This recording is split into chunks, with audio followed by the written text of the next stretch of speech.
1% కూడా ఓటు లేని బీజేపీకి 1 కోటి ఓట్లు రిప్రజెంట్ చేసే 6 ఎంపీ సీట్లు ఇచ్చారు.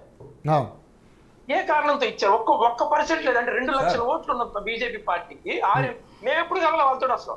సరే మీరు అన్నట్టుగా మేమేమన్నా వాళ్ళతో ఒప్పందాలు చేసుకున్నామేమో కానీ మేము రాజకీయంగా వాళ్ళకి సీట్లు ఇవ్వడం కానీ వాళ్ళతో మేము పొత్తు పెట్టుకోవడం కానీ ఒప్పందాలంటే జగన్మోహన్ రెడ్డి గారి మీద ఉన్న కేసు గురించి 5 సంవత్సరాలు కూడా మీరు వాళ్ళ చుట్టూ తిరిగిన మాట అవునా కదా?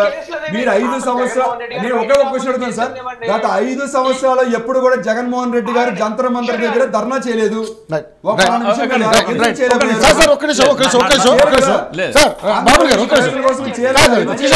కిషోర్ గారు, బాబుల్ గారు ఒక క్వశ్చన్ అడుగుతాం మిమ్మల్ని.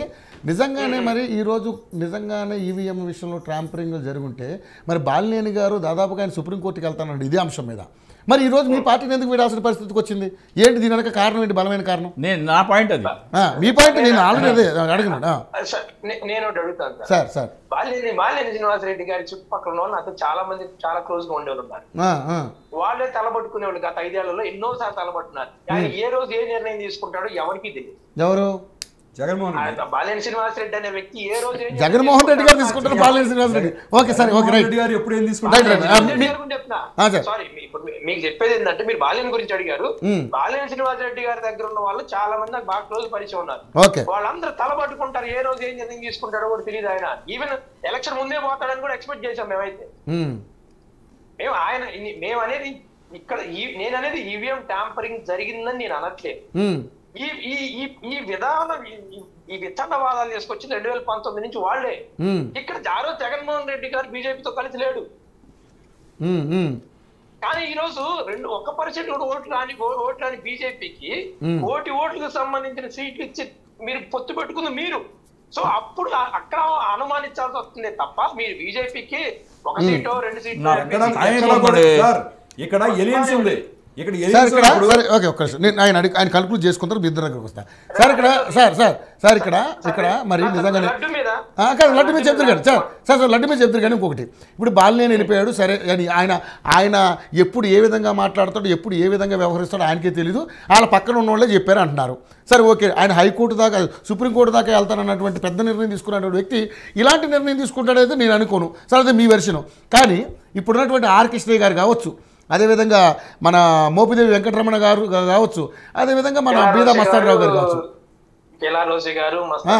అవును ఇంకా మళ్ళీ నెక్స్ట్ మిథున్ రెడ్డి కూడా వెళ్ళిపోయే పరిస్థితి కనపడుతుందని చెప్పేసి మాట్లాడుతూ ఉన్నారు. సో ఏంటి దీని మీద ఫైనల్ మీరేం చెప్పాలనుకుంటున్నారు? పరిస్థితి మాట్లాడతారు అనేది ఇందాక ఏపీఎం లో కూడా అనిల్ కుమార్ యాదవ్ వెళ్ళిపోవడం అనేస్తే నాకు నవ్వు వచ్చింది అదంతా కూడా. కానీ సరే పోయిన వాళ్ళ గురించి మాట్లాడుకుందాం. మనం ఊహాగానాల తర్వాత మాట్లాడదాం. పోయిన వాళ్ళ గురించి నాకు ఇక్కడ ఒకటే ఉంది సార్. రాజకీయం ఒకప్పుడు ఏంటంటే అది రాజకీయం అంటే రాజకీయం లాగే ఉండేవాళ్ళు. అధికారం ప్రతిపక్షం అనే పాయింట్ మైండ్ లో ఉండేది కాదు.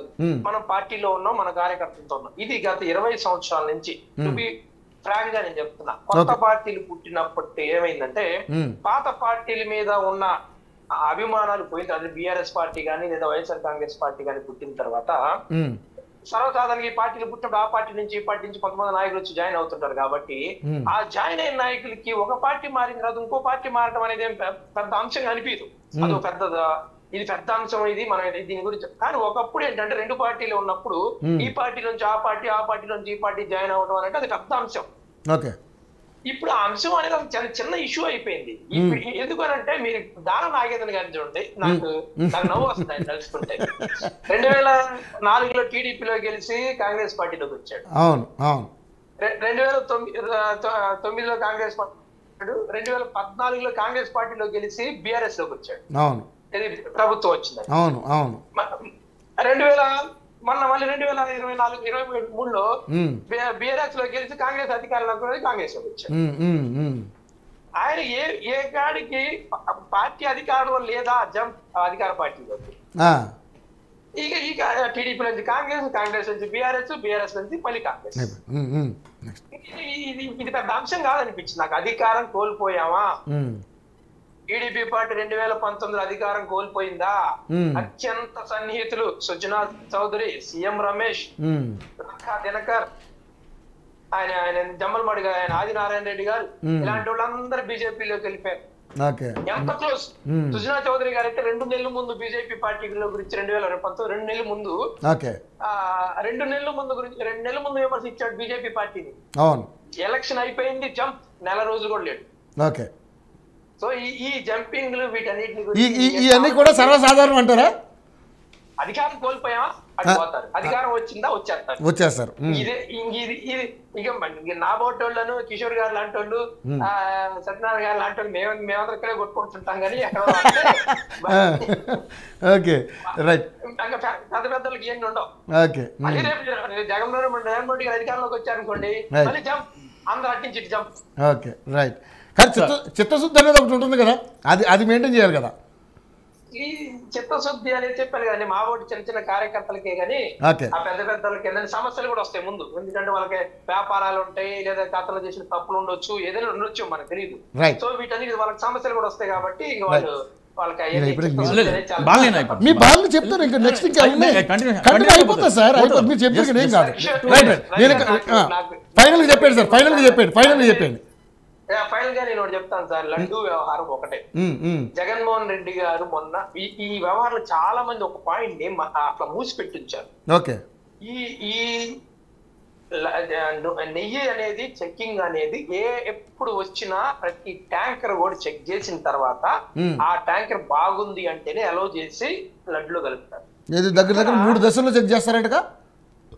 ఒకేసారి 3 టెస్టులు చేస్తారు. ఒకే టెస్ట్ 3 సార్లు ఒకేసారి 3 రకాల టెస్ట్. ఓకే. రవి గారు అయితే ఇక్కడ ట్యాంకర్ లో మీకు ఫిష్ ఆయిల్ లేకపోతే దాంట్లో లేదా ఇంకేదైనా కనపడిందేమో కానీ లడ్డూలో కనపడలా. లడ్డు చెక్కింగ్ మీరు లడ్డు చెక్ చేస్తే లడ్డూలో కనపడలా, కనపడింది బిఫోర్ గేట్ బయట ట్యాంకర్ లో. ఇది రెండు. ఇంకోటి కూడా, ఇది ఇప్పుడే జరిగిందా అనంటే కాదు, ఇప్పటికి పదుల సంఖ్యలో జరిగింది. ఈవెన్ గత చంద్రబాబు నాయుడు గారి ప్రభుత్వంలో కూడా ఈ లడ్డూల్లో కలపడానికి వచ్చిన ట్యాంకర్స్ కనుక వాళ్ళు పెట్టుకున్న పారామీటర్స్ కనుక సాటిస్ఫై చేయకపోతే వాటిని వెనక్కి పంపడం 10 వస్తే 6 సాటిస్ఫై అని 4 సాటిస్ఫై గల 4 వెనక్కి పంపడం. ఇది చంద్రబాబు నాయుడు గారి హయాంలో గతంలో 14 సార్లు జరిగింది. జగన్మోహన్ రెడ్డి గారు ముఖ్యమంత్రిగా ఉన్నప్పుడు 18 సార్లు జరిగింది. ఇప్పుడు మళ్ళీ చంద్రబాబు నాయుడు గారు వచ్చిన ఒకసారి జరిగింది. ఈ ఏఆర్ డైరీ కూడా మొన్న ఏప్రిల్లో టెండర్స్ జరిగినాయి, మే నెలలో వాళ్ళు ఫైనల్ అయ్యారు. వాళ్ళు మొట్టమొదటి జూన్ నుంచి వాళ్ళు సరఫరా చేస్తున్నారు. అసలు ఇక్కడ విషయం ఏంటంటే ట్యాంకర్ లో మనకి దొరికితే దానికి లడ్డూకు ముడి పెట్టుకుందాం, మనం దొరికితే వెనక పంపించే దాన్ని ఎలా వచ్చి. అయితే ఇప్పుడు మీరు అన్నది లడ్డు టెస్ట్ లో అయితే ఎలాంటి పదార్థాలు కలిసినాయని మాత్రం ప్రూవ్ కాలే. ఇప్పుడు ఈవో గారు చెప్తున్నారండి, ఈవో గారు శ్యామలరావు గారు చెప్తున్నారు. అవును కదా సార్, అది లడ్డూలో కూడా లడ్డు టెస్ట్ లో కూడా తెలిసిందంట కదా. ఎక్కడ తెలిసింది? శ్యామలరావు గారు ఒక్క చుక్క కూడా పైకి రాలేదన్నారు. కల్తీ నెయ్యి ఒక్క చుక్క కూడా కలవలేదు, పైకి రాలేదని. ఎవరు అథెంటిక్ పర్సన్? ఎవరు? శ్యామలరావు గారా, Chandrababu Naidu, Pawan Kalyan? Okay okay sir. నేను రవి గారు